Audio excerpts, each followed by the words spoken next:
Well, now we're going to go to our next presentation. So, Elaine, can you turn your camera on and say hello?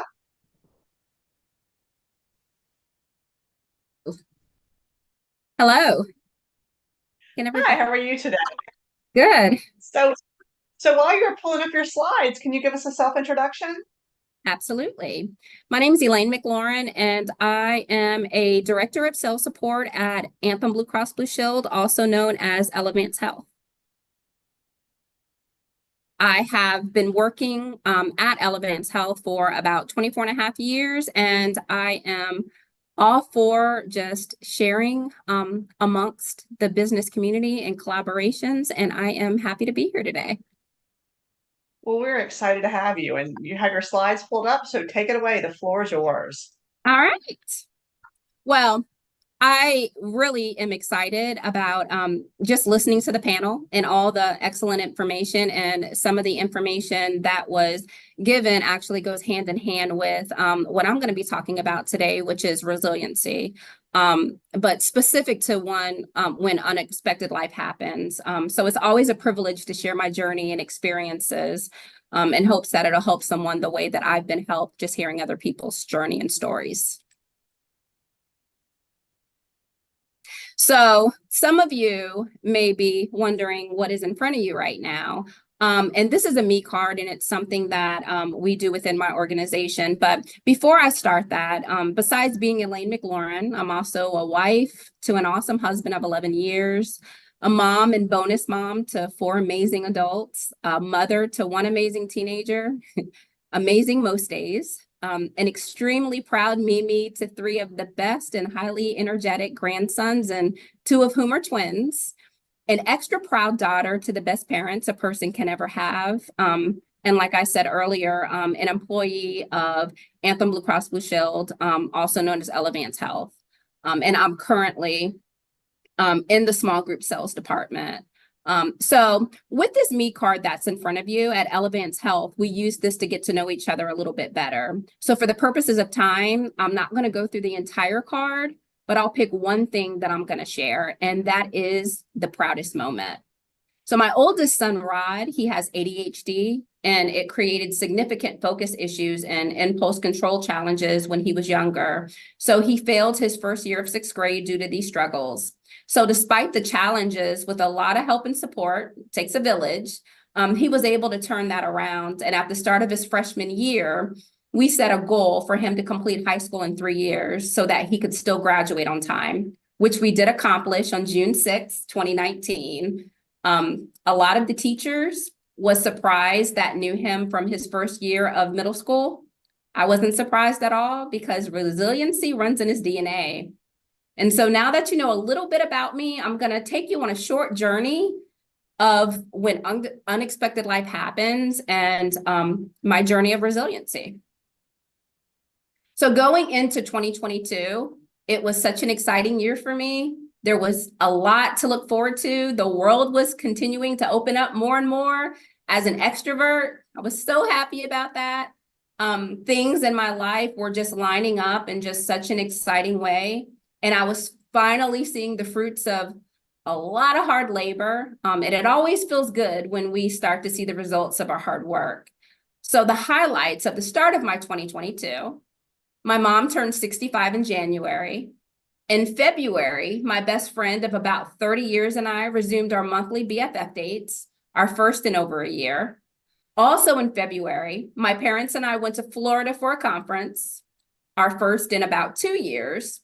What was even more exciting is all the detailed conversations we had about the nonprofit my mom was launching and how close she was to it becoming a reality after over 20 years of things that had been on her heart. So in March, my job had our annual sales conference in Williamsburg, our first in-person in about 2 years, and my department that year won segment of the year, which was the cherry on top of everything. And also in March, I celebrated my first anniversary in my current role, which was really exciting because the first year was in the middle of the COVID craziness, but it was still a very strong year with very strong results. So I was very proud of that. My daughter was pregnant with my grand twins at the time. And so she had a long list of things that she was trying to take care of in preparation for their birth. as well as being a mother to my oldest grandson, who was 5 at the time. My mom came to my house on March 28th, 2022, and she stayed the week to help my daughter with some important things on her list so she could help me out because of all the balls that I had already been juggling. She came in as usual with her cake. As promised, she spent each day that week focused on helping my daughter. And that Friday morning, she was delayed in going home because of some stomach issues. But after a few hours, she said she had got enough relief and she was good. So as I was working, she came into my office and she said her goodbyes, and she had my daughter and my grandson with her. My youngest son and I, we had plans to go to her house that Sunday for the week because it was spring break for him. So I told her I would see her in a couple of days. The next morning, she called me and we talked for about 30 minutes as usual. She was still experiencing stomach issues, so she had me look up some things, and I Googled just based on some of the things she was talking about, because of course, when you go to WebMD, everybody's a doctor. And then I texted her the information, and I got off the phone with her, not knowing that that is the last text and the last conversation I would have with her on this earth. She was rushed to the hospital later that evening because she became unresponsive. While she was in the ER, she had three cardiac arrest, and she had to have emergency surgery. It was discovered that she was experiencing some side effects of a surgery that she had about 6 or 7 years prior. So as I drove the 5 hours to the hospital, I was getting updates that did not sound good at all, but I was still very hopeful, and I knew what a strong woman she was. By the time my family and I made it to the hospital, her body had gone through so much trauma. When we walked into the hospital room, it was very obvious that machines were the only thing keeping her alive. I was prepared for any outcome but that one. She was not only an amazing mom to me for 44 years, but she was one of my closest friends. As a fixer, and always the strong one, for the first time, I was too broken to hide behind the mask of, I'm okay. Which brings me to my first point. Be fair to yourself in the process. Most are familiar with trust the process, and most hear that very often. But for me, in this journey, I had to learn to be fair to myself in the process. Most have heard a lot of different journeys about leaning in and trusting the process. For me, I had to learn it is okay not to be okay. But also, I want us to normalize, I'm not okay, but I need help because I don't know how to get better. I am not okay, but I am taking steps to get better. Or I am not okay, but I am getting better. What I'm trying to say is, let's take off the mask. As businesswomen, as leaders, as mothers, as adult women to aging parents, and just as individual people that truly matter, we try to be all things to all people because we're okay. We're always okay. Why? Because we can handle it. That's what we all do. As a former fixer, that is how I lived my life for many years. When I didn't get it right or I couldn't save the world, I didn't know how to show myself grace. The beginning of last month, I had an issue with my tooth. I could feel it getting worse. I knew it was just a matter of time before it became intolerable, but it was tolerable at the time, so I was putting off going to the dentist. Towards the end of the month, the pain started to increase to the point where I could not eat on that side of my mouth or put pressure on the tooth without any sharp pain. I knew I had some trips coming up, and I did not want to be out of town with an intolerable toothache. So I found a telemedicine dentist to at least get an antibiotic to take care of the infection for now, knowing I would need to make an appointment to take care of the root issue. I had a meeting that evening across town, so I knew I wouldn't be able to make it to the pharmacy before it closed at 8 p.m. And it was not ready for me to pick up before my meeting. So I had to ask my husband to pick it up so that I could take the first dose when I got home later that evening. I had 14 pills that I had to take every 12 hours. That was not my first rodeo with the tooth infection. So I knew once the antibiotic kicked in, I would get relief from the pain. It had been a while, but in my brain, from my prior experiences, I felt that I should start having relief within about 24 hours. I took the first pill that evening at 9 p.m.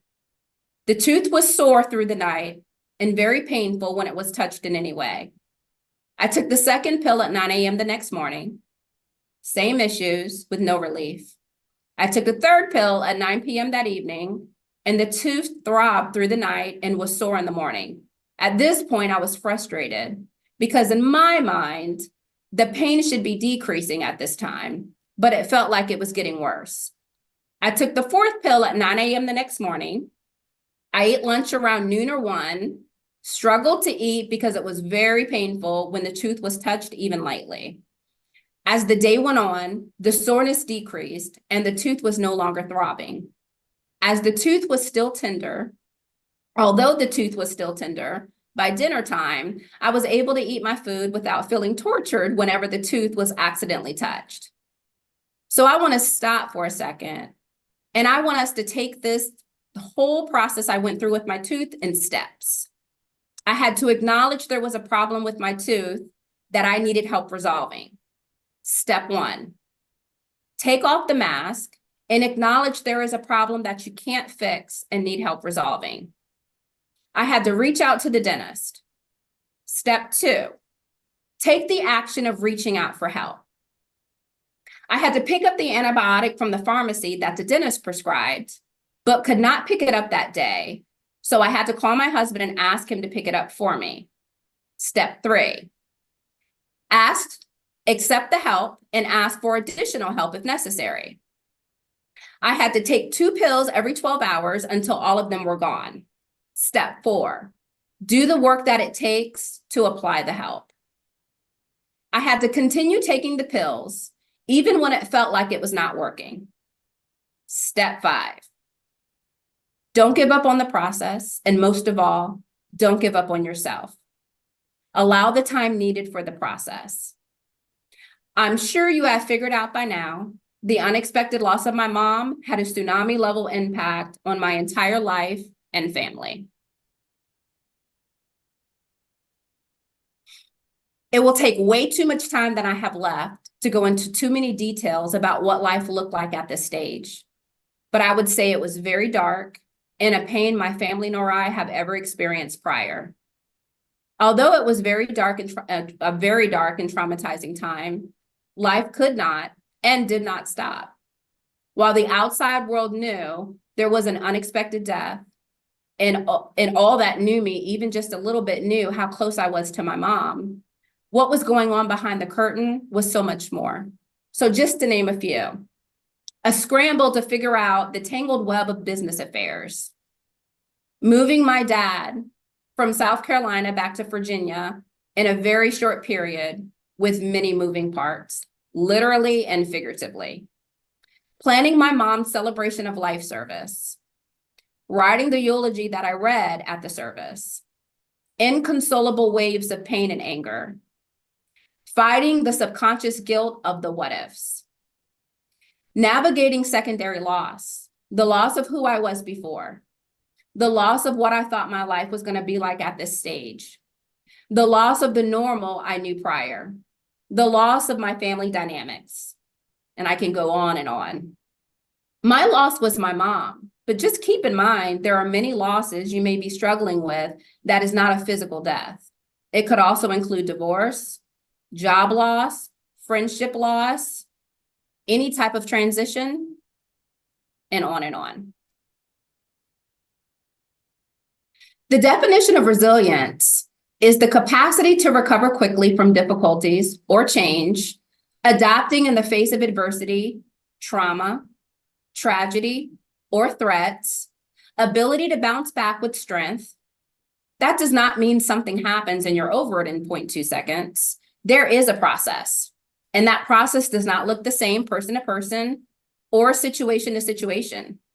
Resilience in me may look very different than resilience in you, which is why comparison is so dangerous. Listed in front of you are some of the bricks it takes to build up resilience. Adapting to your circumstances, even if you don't like it, gives you leverage to be solution-focused, which helps with problem solving. As leaders, we all experience a lot of change daily. We don't have to like it and even necessarily completely agree with it, to accept it, and focus on the things that are within our control to be change agents.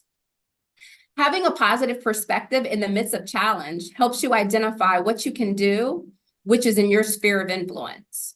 For me, even though this journey has been the hardest process I have ever navigated, this situation has forced a level of growth and transformation that has made me a better leader.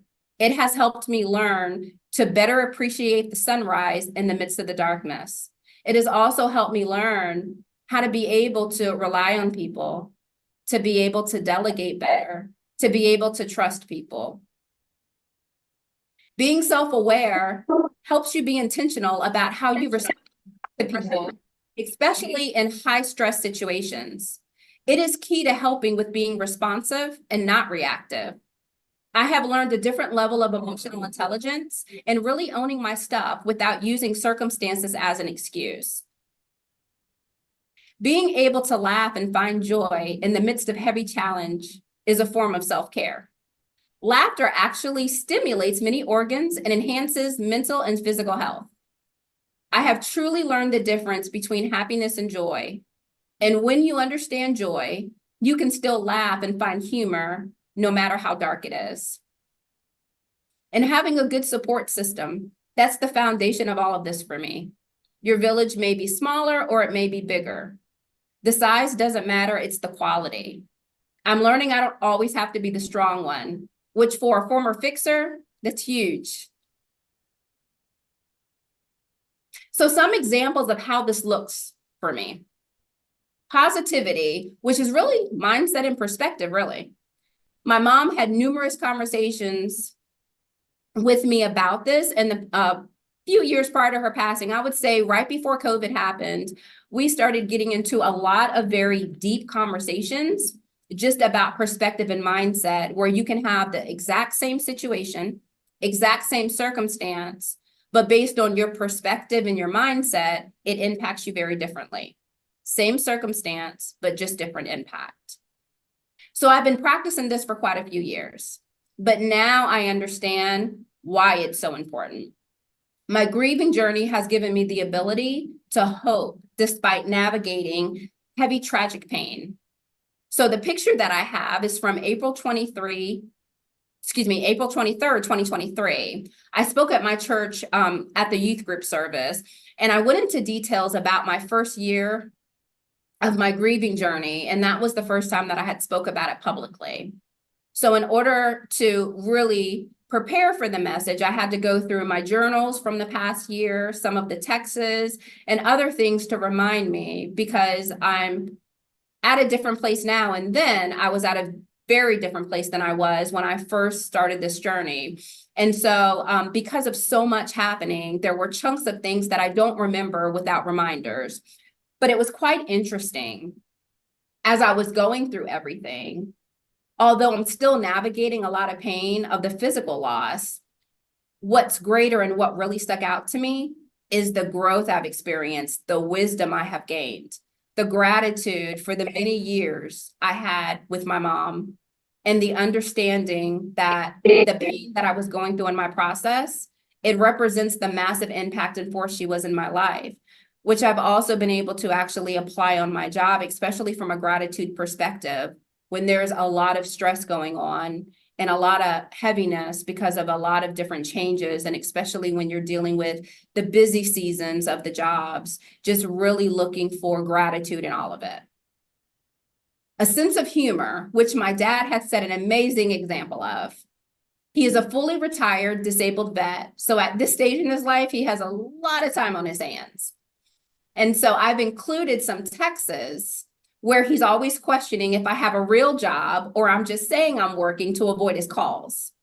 What makes these messages extra special to me is I know patience is not his strongest trait. And for almost 48 years, he had my mom catering to some of the inpatients. Literally overnight, at 66 years old, he had to start learning a completely different life. And both of his closest supporters, which is my sister and I, have very busy lives with very heavy responsibility. So the capacity is not there to be Johnny on the spot like my mom was. I know it bothers him at times, but he has leaned into humor to cope and handle it in a healthy way. Attitude to life. Growing up, my dad used to always talk about having a can-do attitude, which is one of the many traits I inherited from him. Going into every challenge with, I can do this. My mom left a strong legacy, and that will continue not only in me and all the people she helped, but also as a nonprofit that will be launched sometime this year. I can't do anything about her not being here to complete the work she started, but I can carry on her legacy and ensure it doesn't die. What you see is the logo. Everybody that knew my mom knew she had such solid faith and she had an unconditional love for people. So the roots on the logo symbolize her faith, and the heart-shaped leaves on the branches symbolizes the love that was produced from her faith. At the beginning of this journey, someone told me that grief is love with nowhere to go. Well, this nonprofit is a place for all the love that I have for my mom to go, while changing lives, which is the perfect way to honor her memory. And then support system. My village is the best quality of people a person can have. And I'm learning who's supposed to be what to me, so I have reasonable expectations. And I think that's a good point to really emphasize. Disappointment comes from unfulfilled expectations. Knowing who is supposed to be what is very important. If you're expecting someone to be something or someone that they're not meant to be to you or not capable of being to you, you will continue to be disappointed. And for some, you may need to be proactive with finding your village if you don't already have one. And my final point for this, on this particular topic for everybody, is to have at least one person that can tell you what you need to hear, even if you don't want to hear it. And it's called an accountability partner. What I have learned during my journey is the importance of making a choice to grow through it and not just go through it. And finally, being intentional with leading with, I get to do this, and not I have to do this attitude, which leads to a life of gratitude as a default. And I just want to just sit here for a second. One of the things that I struggled with when I first entered this very unwelcome journey is there is always going to be some light in the midst of any challenge. There's always going to be something that you can take and you can flip. And so in this process, what I'm finding is at my job as a leader, I've done a good job with focusing on accountability. I've done a good job with focusing on collaboration. I've done a good job with focusing on partnerships, not working in silos. But one of the things that I did not have on my radar is gratitude. Gratitude being really a key pillar of what helps navigate through our spaces of stress and where there's a lot of heavy things that are going on and where everything feels really dark, especially in frustrating moments where it doesn't seem like nothing's lining up, but we have accountability and expectations that we have to figure out in the midst of. But the gratitude, because what that does is it helps you look for something to be happy about. It helps you look for something to lift your spirits. And what I have found, surprisingly, is I have been able to find way more solutions in some of my darkest times of this journey when I thought that I was the least productive, because I focused on something that led to solution. And gratitude keeps a very clear head under a lot of immense pressure. I recently read a quote that said, "No one escapes pain, fear, and suffering. Yet from pain can come wisdom. From fear can come courage. From suffering can come strength if you have the virtue of resilience." And I'm learning more and more that most everything is a two-sided coin, and I need to choose my side wisely if I want to grow through it, whatever the it is. And the it is always going to be something. And so I want to thank you for allowing me to share a part of my journey of resilient leadership. And I hope that there is something in this that you can take away. Yes, Elaine, thank you so much for sharing the story. We've received a lot of tips and questions that have come into the chat, and everyone really appreciates sharing your story. I think we have time for maybe one question before we move on to our next presentation. So this is an interesting one from Danny. And Danny says, any tips on what you should share with coworkers when you're going through tough personal times? Yes, and that is an interesting question. And I am so happy that you asked me that question because I have struggled. So as a leader, I am not traditional at all. I am very much a person that leads with heart. And so as I have grown into the different positions within the organization, I have broken out of the box of you should not show emotion. And business and personal should never mix. And you should show up with the mask, really, is the message that I have gotten a lot of my career, which completely goes against everything that I am. I am a very sensitive person under the surface. So I have learned to compartmentalize some of that. But I'm a person that leads with being human. And so my very first meeting, so me and my sister both only took off 1 week.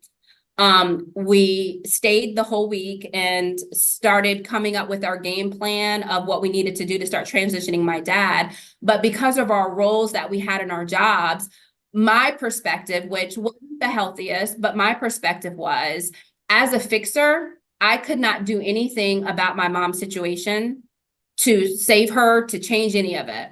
So what I wasn't going to do is I wasn't going to let down the people at my job as well. And so after a week of taking off, I did what a fixer always does. I put on my mask, I rolled up my sleeve, and I have my first meeting. And I cry. I was not expecting it. Anybody that has gone through a certain level of grief understands that it's not predictable. It could be just nothing that happens and you're a mess, or it could be something that triggers it. And so it's the beginning of the meeting and I just cried. I got myself together and I was honest and I said, I'm struggling.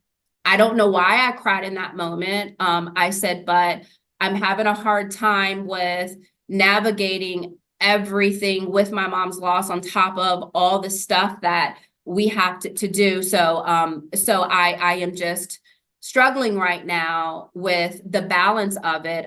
So I appreciate you being able to let me have a moment, because what I did not want to do is I didn't want to, number one, make it a thing of I have to apologize because I shouldn't be human in this moment. But what I also did was I gave space enough to allow them to say whatever they needed to say back to me.